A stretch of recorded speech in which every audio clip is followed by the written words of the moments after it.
Okay, 7th grade.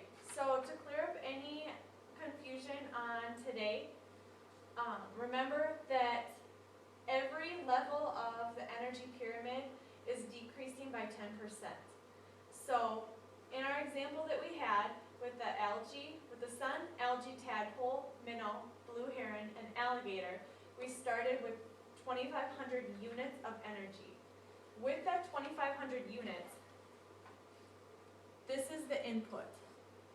So we are getting 2,500 units, but our algae, in order to live its daily activities, it is going to expend energy. An easy way to determine what you are subtracting by 2,500 is to multiply that number by 0.9.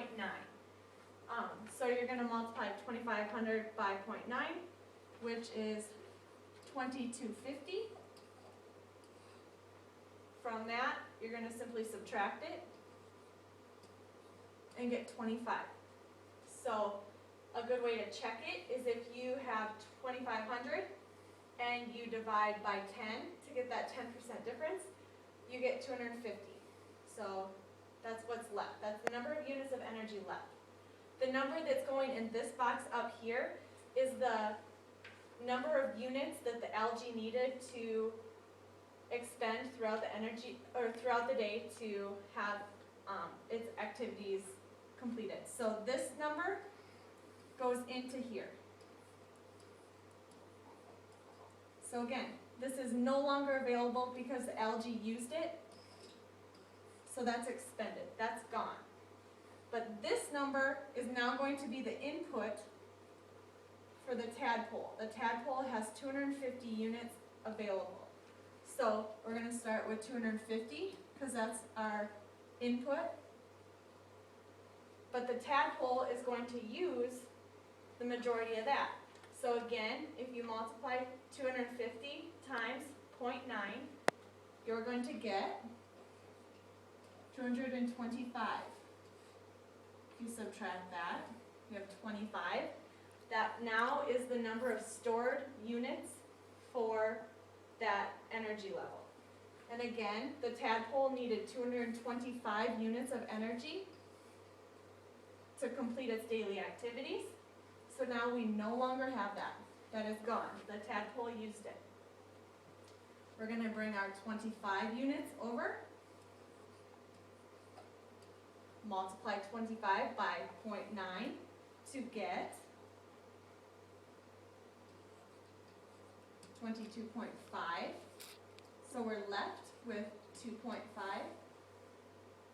The minnow needed 22.5 units of energy for his daily activities or her daily activities. So that's gone. We're left, we have 2.5 units of stored energy for the blue heron to use. Our blue heron is going to start with his 2.5. 2.5 times 0.9 is 2.25.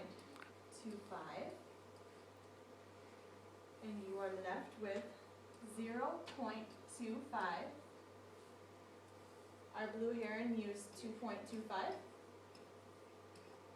to complete his daily activities. So now this is our stored energy going over to our alligator.